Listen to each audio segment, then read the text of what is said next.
7:03 de la mañana, estamos listos para conversar con Juan Carlos Tanús, director nacional de la Asociación de Colombianos y Colombianas en Venezuela, activista de los derechos humanos y de los derechos de los migrantes.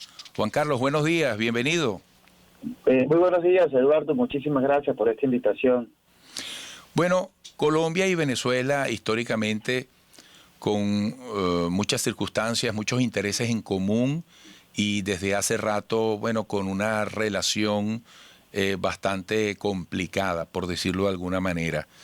Y esto además se ha enredado todavía en peores términos con el asunto de la migración. Vuelven las acusaciones desde Venezuela. Jorge Rodríguez está señalando al gobierno colombiano como responsable de organizar ataques contra Venezuela. Juan Carlos, ¿cómo aprecias tú el futuro cercano de las relaciones entre Colombia y Venezuela? Porque, oye, pareciera que hasta ahora son como el aceite y el vinagre, los gobiernos de Colombia y Venezuela, ¿no? Sí, Eduardo, es así, pero hay que entender la dimensión de los conflictos de orden político que se están presentando de lado y lado, que sin duda alguna obligan al gobierno del presidente Duque a mantener una alianza estratégica con actores de la oposición venezolana y con los Estados Unidos, que son hoy el principal y fundamental administrador de la cosa en Colombia, ¿no? Digo esto porque las relaciones hasta el próximo 7 de agosto del 2022 van a mantenerse en el mismo nivel, toda vez que el gobierno colombiano ya ha decidido y va a mantener su decisión de continuar un nivel de cerco, no solo superando el tema diplomático, sino otros tipos de cerco frente al tema Venezuela. Y digo esto porque recientemente, producto del COVID, perdió la vida el ministro de la Defensa colombiano, Carlos Holman Trujillo, que fue el mentor del cerco diplomático desde Colombia contra Venezuela.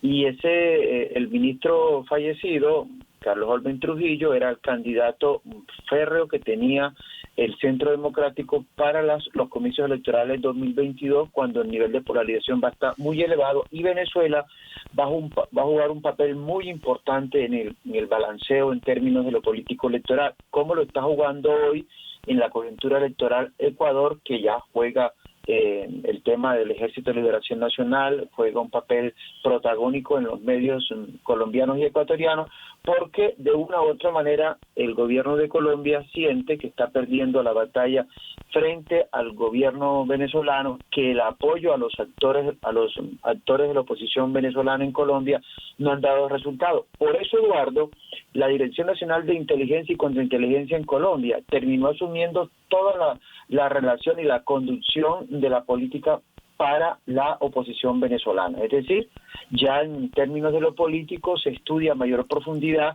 cómo actuar frente a Venezuela, porque pareciera no dar resultado los amigos o los aliados en términos de lo político electoral en Venezuela y asumiéndolo desde Colombia. No se ve un panorama distinto hasta el 7 de agosto de 2022, cuando, sin duda alguna, el próximo presidente que asuma funciones en Colombia tendrá que redireccionar, porque incluso ganando la derecha en Colombia tendrá que redireccionar el tema Venezuela, porque las cifras de la cosa económica en frontera y en algunos departamentos mucho más al interior del país son catastróficos, revisando además la caída del año pasado, que no obedeció estrictamente al tema COVID, Eduardo. Sí, Juan Carlos, el triunfo de Biden no puede influir en modo alguno para un cambio en la política de Colombia hacia Venezuela. Fíjese que no, porque a Biden lo superan las corporaciones y las transnacionales, que son las que imponen los ritmos políticos a partir de los intereses económicos en Colombia y en casi todo el mundo, ¿no? Digo esto porque, sin duda alguna, el presidente Duque le jugó a que Trump ganara, a que se sostuvieran los planes y la cooperación, entre comillas, que se tienen con los Estados Unidos de Colombia. La llegada de Biden no va a facilitar en lo absoluto, porque quienes quedan en la relación entre Colombia y los Estados Unidos son los mismos, a quien acaba de asumir la relación para el hemisferio tiene un prontuario de relaciones de agresión y de financiación de temas como el de narcotráfico en Colombia. Es decir, la llegada de Biden no va a mejorar el comportamiento de las relaciones entre Colombia y Venezuela, ni mucho menos entre Colombia y los Estados Unidos, porque más allá de quién asuma, señalo y reitero, son los actores económicos los que dominan esa relación y desarrollan a partir de la política los espacios para poder hacer copartícipes de todo lo que ocurre en el escenario de las relaciones internacionales en Colombia. ¿No va a cambiar? ¿Tú crees? Fíjate, porque por supuesto aquí hay una historia de señalamientos desde mucho antes de la victoria de Biden. Pero a propósito del triunfo de Biden, ¿tú crees que con él en la presidencia de los Estados Unidos hay un riesgo de que en Colombia se fraguen planes terroristas contra el gobierno de Nicolás Maduro? El plan es uno solo y yo sigo insistiendo, el plan está concebido a las estructuras económicas y en segundo nivel las políticas estadounidenses. No le conviene que Venezuela siga desarrollándose y mantenga las relaciones en el orden que las tiene hoy, por eso utilizan al gobierno colombiano. Y desde Colombia se va a seguir implementando mecanismos de presión. Lo que está ocurriendo hoy en Norte Santander, en la región del Catatumbo, es una provocación para Venezuela. Lo que está ocurriendo allí, cruzando el río, en el que el ejército colombiano está incluso intentando volcar canoas canoas y lanchas que algunos venezolanos usan para llegar hasta Arauca cruzando el río. Eso es parte de lo que está concebido desde Colombia frente al tema de Venezuela. Es decir, Colombia va a seguir apretando, va a seguir haciendo señalamientos, además sin fundamentos. Si hubiesen algunos fundamentos, se juntan en medio de la Guerra Fría. Rusia y los Estados Unidos siempre hablaron.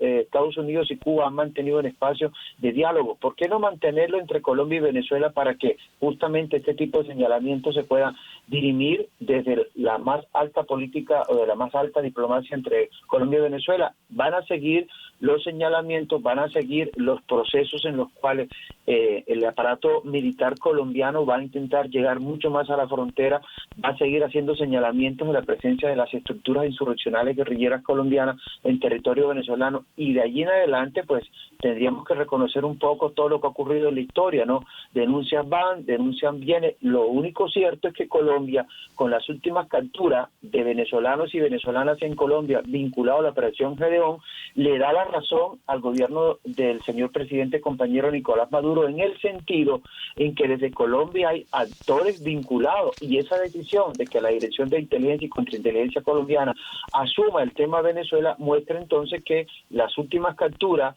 la presencia de Cliver Alcalá en territorio colombiano muestra de hecho que hay un interés total del gobierno colombiano de seguir fraguando y concertando con los Estados Unidos la necesidad de seguir agotando y agobiando al pueblo venezolano. Última pregunta para una breve respuesta, Juan Carlos, por favor. ¿En qué se afecta la vecindad, la comunidad fronteriza entre colombianos y venezolanos?